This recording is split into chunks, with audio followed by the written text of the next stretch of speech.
Bagyong Tino ay nananatili sa typhoon category at ito'y huling namataan sa layong 225 kilometers northeast ng Pag-asa Island, Kalayaan, Palawan. May taglay na lakas na hangin na 150 kilometers per hour at pagbugso na umaabot ng 185 kilometers per hour.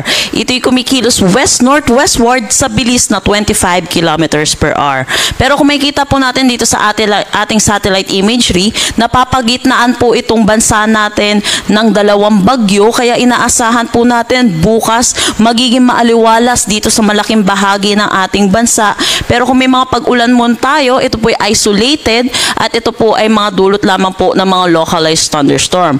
Pero habang papalayo po itong si Bagyong Tino, posible pa rin po makaranas ng mga pag-ulan dulot netong extension or yung rain bands po netong ni Bagyong Tino, lalo na dito sa may Kalayaan Islands, Palawan at ilang bahagi ng Mimaropa.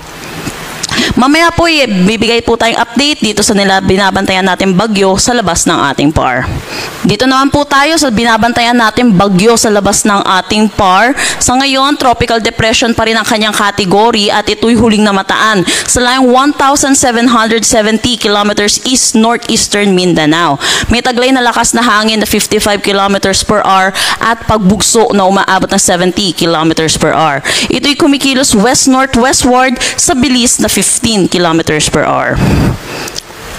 Ayon sa ating forecast track na nilabas natin kaninang 11 p.m., posible itong mag-intensify into a tropical storm category bukas ng madaling araw at inaasahan din natin Thursday mag-intensify din ito bilang isang severe tropical storm.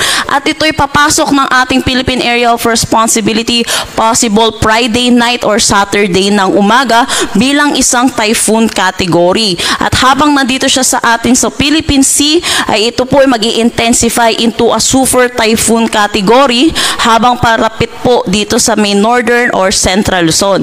Sa ngayon po, mataas pa rin po ating uncertainty dito sa posible maging track po nito ni bagyong magiging tatawagin po nating uwan, pero sa nakikita po natin, posible pa rin po yung paglapit niya or pagtawid niya ng kalupaan dito sa may northern Luzon. Kaya pinag-iingat po natin yung mga kababayan po natin dito po, lalo na po sa Luzon. Sa Luzon naman po tayo maghahanda po sa ngayon dahil po nito sa Bagyong C, magiging uwan po natin. Pero dahil nakikita po natin, malawak po itong bagyo natin at posible pa po ito lalong lumawak habang ito ay nasa karagatan. Kaya inaasahan natin, malaking bahagi ng ating bansa ang makakaranas ng mga kalat-kalat na pag-ulan or yung mga significant rainfall.